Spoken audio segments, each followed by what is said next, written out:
This is Hannah Hooper, and this is the letter to the Romans presentation. I'll be starting with an outline of the book, which will start with an introduction from Paul, moving into the theme of righteousness being from God and unrighteousness of all people.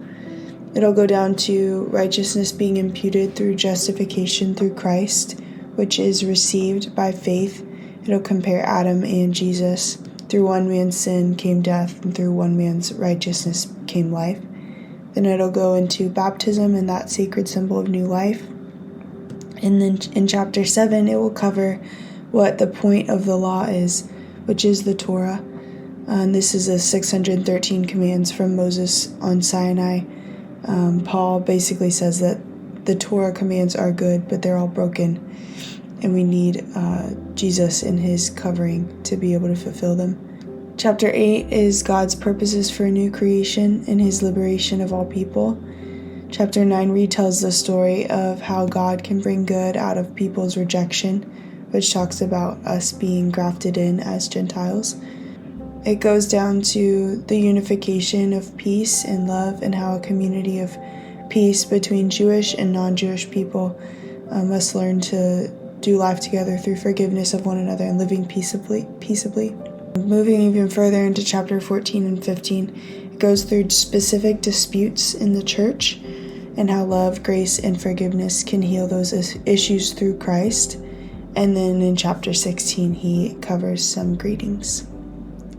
So the book breakdown covers a variety of themes, which we'll see kind of in chronological order, which will go through justification, sanctification, propitiation of sins, imputation, glorification, preservation, supplication, and transformation. Going into a little bit of a background, this was written probably in the spring of 57 AD. This is on Paul's third missionary journey, and the theme is the basic gospel with God's plan of salvation and the righteousness of humanity, of Jews and Gentiles alike, being found through Jesus Christ's life.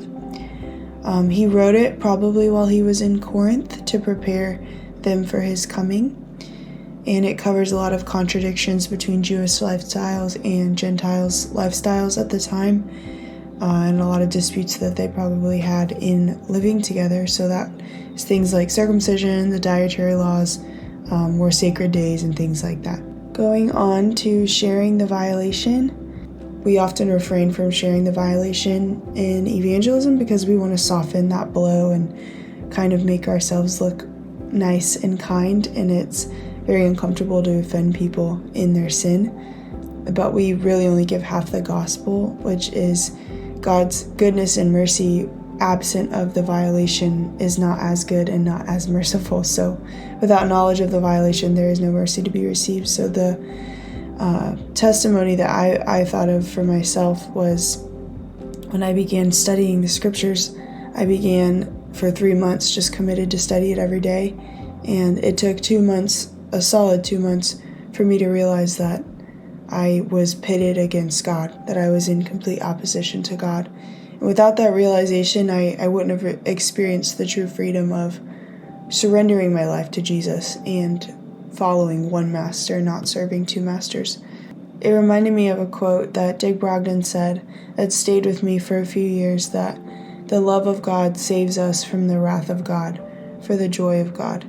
He is both the justifier and the just, and that's something that shows us how much we need him in the midst of our violation of him. Moving on, another topic that moved me was this gospel being for all people. I love Romans 1:16, which talks about how there's transformation for the Jew first and then also for the Greek, knowing that there is an integration of Greek and Jewish life at that time, how difficult that was. It shows that we really can do life alongside one another, no matter what our differences are.